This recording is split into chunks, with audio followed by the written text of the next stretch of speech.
Hey everyone, this is JDM Archives, and in today's video series we are looking at beginning the Tommykaira journey with the complete cars list. In episode 1, rather than going deeply into the history of the brand, we're going to skim the entire timeline of known Tommykaira cars, 30 seconds to a minute on each, using old original brochures.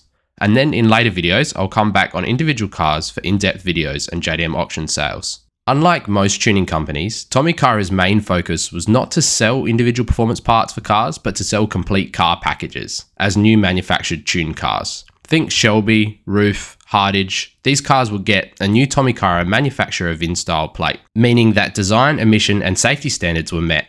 In my opinion, that makes the performance even more impressive. I think you're going to be blown away by how many different models of cars were and still are actually made by Tommykaira. Many people think that Tommykaira stopped with Nissan, but the reality is they covered a lot of the JDM market. Nissan, Subaru, Suzuki, to name a few, even dabbled in Mercedes early on, and then produced their own from the ground up car, a mid-engine SR20 monster. I've collated all the old original brochures of what I could find still exists, and that's exactly what we are going to look at today, the complete cars list of Tommykaira. The beginning. It's 1987, Tommykaira finally produced their first car after many years of importing cars, the Tommykaira M19, modelled from the Mercedes Benz. Aesthetically, this had changed aeros, signature stripes, several wheels to pick from, and a new steering wheel and mats. It kept the Mercedes Benz badge, which is one of the few Tommykaira cars to use the original past life badging, but the brochure translates saying, "This is not a Benz," which I thought was interesting. It was tuned to make 153 horsepower from a 2-litre single overhead cam, 4-cylinder. Not huge numbers, but this was the humble beginning alongside the Tommykaira M30E. This was their last Mercedes-based car, 225 horsepower, straight 6, single overhead cam, with a different base model Mercedes. These wheels you are seeing are very consistent across the old Tommykaira models, with the 8-spoke design. This was the last of the true Euro JDM crossovers, and while not mind-blowing in performance, are very unique and meaningful to what comes next. From here, Tommykaira stayed exclusively within Japanese car models, and started with Nissans. In 1988, the R31s spawned both the M20 and M30. The M20 was the smaller RB20 DET, making 220 horsepower. The Tommykaira model featured, according to the brochure, a changed cam profile, computer and tuning, turbo and exhaust. The exterior changes look really good, with front and rear spoiler, old style wheels and steering wheel and racing seats. Further mods included suspension, brake, limited slip diff and a high cast bypass, which is crazy to think people were bypassing the rear wheel steering technology even when it was brand new. Even a simple Google search typing in high cast auto-filled me with lockout, bypass and delete. So it cost 3.4 million yen from new,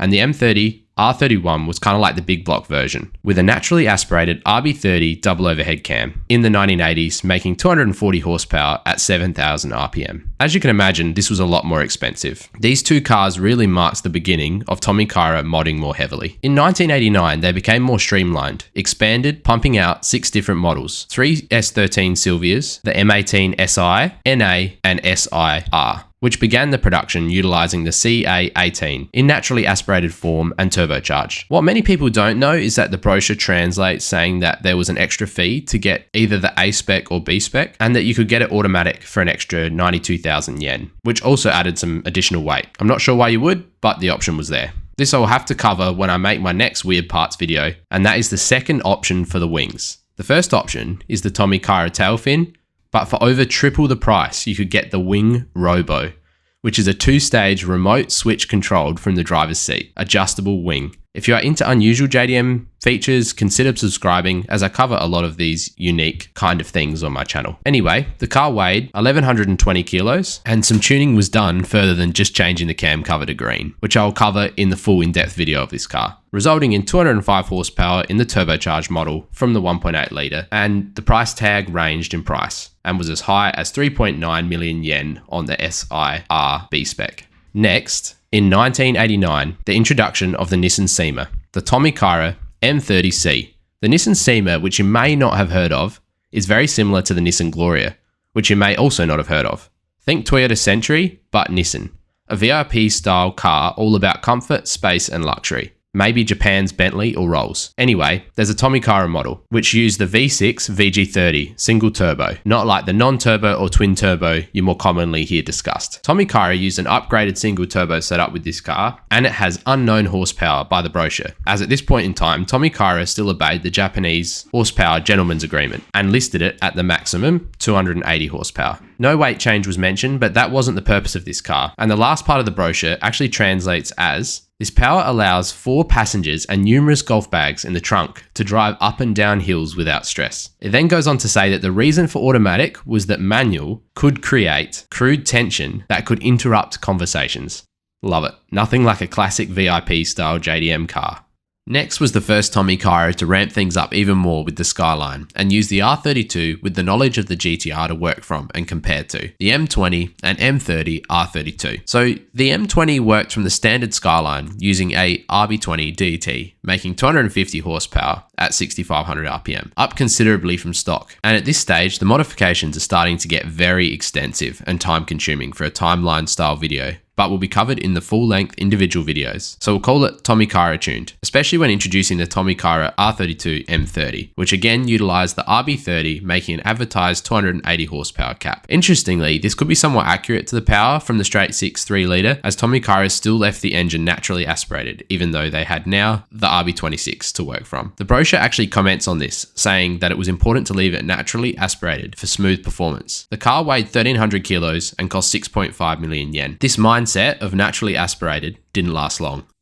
To finish the year off, as if it wasn't already busy enough, Tommykaira began working on their first Z, a Tommykaira M30Z. This used the 300ZX as the platform and was an absolute supercar for the time, being the first Tommykaira to totally disregard the gentleman's agreement and list its true horsepower. 350 horsepower, which for perspective was only 70 horsepower behind the 5.2 litre V12 Lamborghini of the time, the Countach.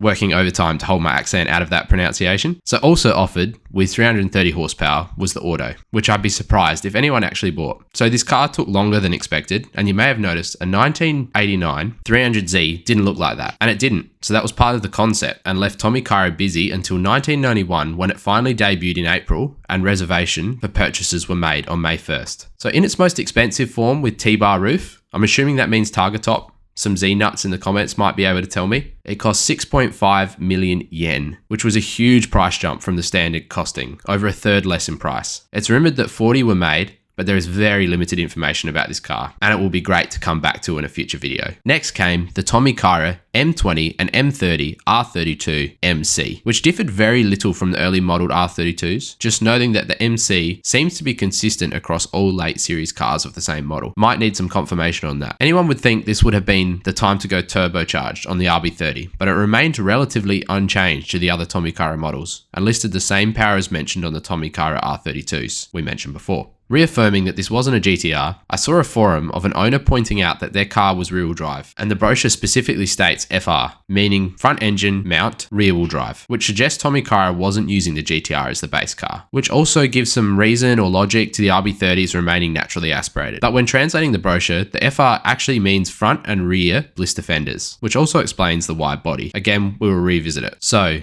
1992 comes around and we finally see the Tommykaira SR20 Silvia version, now making 235 horsepower, called the M20Si. This also offered the naturally aspirated version, the M20Si NA, at a lower price point. Next in 1992 came the Tommykaira Primera, modelled from the family-sized Nissan Primera, which aimed to be a more practical Tommykaira car and also advertised it as their functional and reliable car, with the Primera T20 front-wheel drive and T20 for the full drive model, which still utilized the SR20, but only in the naturally aspirated form, making 175 horsepower, unlike the turbocharged Silvia S13s we just looked at. Next up, we finally introduce Tommykaira's first true GTR, the Tommykaira R and R-Sports, and the first to use the RB26 and properly utilize the GTR platform. I've heard rumors of a lower performance and priced entry point GTR, the RL spec, but couldn't find any trace of official sources confirming this. And all pictures I found were clearly just taken from the R-Sports brochure. So the R, like the M30Z, advertised and made 350 horsepower. Tommykaira virtually disregards the gentleman's agreement from the M30Z onwards. So the R made its tuning development very clear with this car. Most notable changes include on this page, like the turbochargers, ECU, exhaust system, etc.,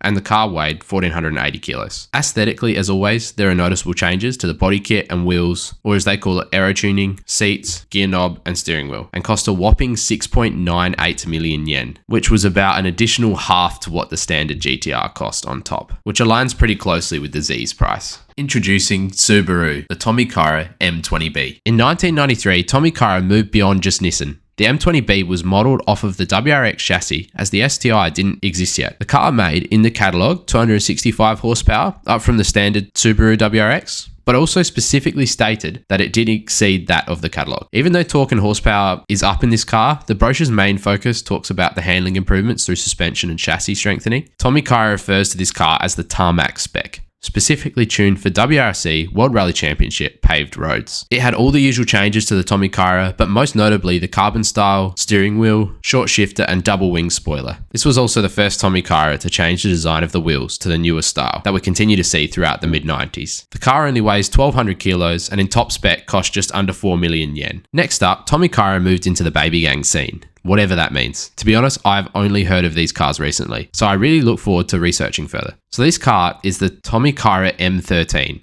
and I do faintly recall it from Gran Turismo. Modelled off of the Nissan March, or also known as the Nissan Micra, the Italian flag at the top implies that this car is Italian, but it's not. The brochure just reads, "For blending into a Roman holiday." This is definitely one of Tommykaira's weirdest cars and advertising campaigns, and this really marked the beginning of referring to the car's tuning in stages out of the brochures. Sadly, the weight isn't recorded, which would have been great to know if anything was altered there, but the standard 1993 model weighed only 770 kilos and was quite cheap. This isn't the last baby gang car we see from Tommykaira. 1994 hits and the Skyline R33 gets the treatment with the Tommykaira M25. This followed the same three-stage system with modding, all utilising the RB25 platform, featuring suspension changes, brake changes, aero changes, the mid-90s style 18-inch wheels, racing seats, etc. Stage 1 included just an ECU tune-up to 280 horsepower. Stage 2 saw further upgrades, including the exhaust and intercooler, reaching 300 horsepower. And then Stage 3, at 330 horsepower, saw even further upgrades like the Stage 2 spec, but larger. The vehicle weighed 1,360 kilos and is a pretty impressive car when considering it's not modelled from the GTR. Along comes the Tommykaira M20b and M20tb, the Subaru Wagon version. Tommykaira wanted a more practical version of the WRX it had already made, and along came these cars, with the M20b WRX Wagon and the M20tb Tommykaira Legacy. It follows a similar style of tuning, aero body kit, spoiler, interior with seats, steering wheel, shift knob, and in the Wagon WRX, 245 horsepower. Not quite that of the sedan body type, but still very impressive for its time. It cost 3.39 million yen, plus the usual additional fee for automatic. For the Legacy Wagon, it made a very respectable 270 horsepower, and in top trim cost just under 4 million yen. It hurts to just skim over these fascinating cars, but I will come back to them in those later videos. Our next car is amazing. The 1995 Tommykaira R, modelled from the R33 GTR. This featured the full Tommykaira treatment, with the RB26 making 400 horsepower, the same horsepower as the 8-litre V10 Dodge Viper of the time. Obviously with Tommykaira, the whole car has to match. Suspension, braking, huge aero package with beautiful spoiler. I just love the insert or blade. 5 years ago or so, I wasn't the biggest fan of R33s. After seeing this car at a car show, it's changed the way I look at R33s forever. Moving on, and coming back to the baby gang, Tommykaira wasn't finished with the M13. A wide-bodied version was necessary. The Tommykaira M13 Blister version. So there's not heaps of details on this brochure, but I think this is because it has the same specs as the top model M13. Someone may be able to correct me on that, but is the wide-bodied, or as Japan calls it, Blister version. So coming back to the Subaru WRX with the later model version of the GC8, now that the STI is released, the Tommykaira M20b, all options were the same, but with tuning more heavily, taking the power from 265 to 297 horsepower. I don't like to reference video games as a main source of information, but sometimes they point out things that are difficult to find, and Forza did have this car in the two-door coupe, while the brochure only visually advertises the four-door, which is unusual. In the price section, it does offer two choices, WRX RA and WRX, which could be interpreting the two, sedan and coupe.